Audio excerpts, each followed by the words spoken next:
आगरा में एक अपाहिज और गरीब ब्राह्मण रहता था। चूंकि वह पैरों से अपाहिज था, इसलिए उसकी रोजी रोटी का कोई भी ठिकाना न था।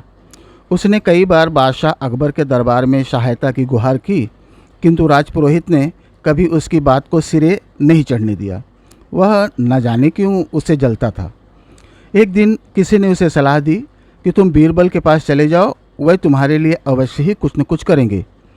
तब साहस करके वह एक दिन बीरबल के पास जा पहुंचा और उसे पूरी बात बताई। बीरबल ने बड़ी गंभीरता से उसकी बात सुनी, क्षण भर कुछ सोचा, फिर उसके कान में कोई बात कहकर उसे विदा कर दिया। उस दिन बादशाह किसी पीर की मजार पर जाने वाले थे और इस यात्रा पर बीरबल को भी उनके साथ जाना था। बीरबल इस यात्रा के लिए राजमहल जाने की तैयारी कर रहे थे कि वह अपाहिज ब्राह्मण आ गया। उसे विदा करके बीरबल घर से निकले तो उन्हें याद आया कि यात्रा के लिए पानी का प्रबंध उन्हें ही करना है, क्योंकि उन दिनों गर्मी का मौसम था और भीषण गर्मी पड़ रही थी। अतः पानी का प्रबंध करते हुए बीरबल राजमहल जा पहुँचे। उनके आते ही काफिला चल पड़ा। मजार की दूरी लगभग 10 कोस थी। 5-6 कोस चलने के बाद सम्राट ने पड़ाव डालने की आज्ञा दी। आमों के छायादार वृक्षों के नीचे पड़ाव डल गया।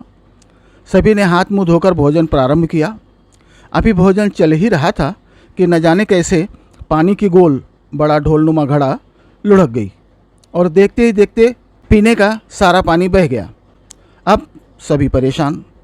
सभी के हाथ मुंह भोजन से सने थे। बादशाह ने हुक्म दिया, फौरन पीने के पानी की तलाश की जाए। सारे सैनिक और दरबारी पानी की तलाश में इधर उधर फैल गए, मगर वहाँ दूर दूर तक पानी का नामो निशान भी नहीं था। तभी एक दरबारी आकर बोला, हुजूर, दक्षिण दिशा में एक कुटिया में ठंडे पानी से भरे 6 घड़े रखे हैं, किंतु कुटिया खाली है। तो क्या हुआ? प्यास से बेचैन एक मंत्री बोला, सम्राट के लिए पानी को कौन मना कर सकता है? अधिक होगा तो मूल्य चुका देंगे। मंत्री की बात से सभी सहमत हो गए।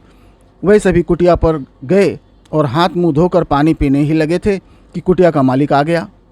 पुरोहित ने उसे देखा तो चिढ़ गया। वह वही गरीब ब्राह्मण था जिसके सहायता याचना पर राजपुरोहित अड़ंगे लगाता था। वहाँ आकर वह हाथ जोड़कर रात दरबारियों को पानी पीते देखता रहा। जब सब पानी पी चुके तो मंत्री ने उस गरीब ब्राह्मण से कहा, हमें प्यास लगी थी, आसपास कहीं पानी न मिला तो तुम्हारा पानी पी लिया। इसका जो मूल्य चाहो ले लो। बोलो, क्या मूल्य लोगे? गरीब ब्राह्मण कुछ बोलता उससे पहले ही राजपुरोहित बोल पड़ा, इससे क्या पूछना, 2-4 टके दे दें। गरीब ब्राह्मण हाथ जोड़कर बड़ी नम्रता से शहंशाह अकबर से बोला, नहीं सरकार, मैं पानी का मूल्य नहीं चाहता।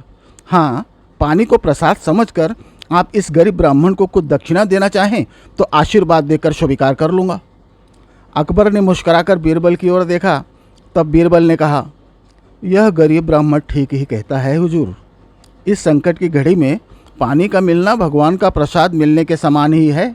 अतः प्रसाद की दक्षिणा भी राजकुल के अनुरूप ही होनी चाहिए। बादशाह ने तुरंत अपने गले की मणिमाला उतारकर गरीब ब्राह्मण को दे दी। पुरोहित कसमसा कर रह गया। मंद मुस्कान ओंठों पर बिखेरे बीरबल राजपुरोहित को कुढ़ते देखकर आनंदित हो रहे थे।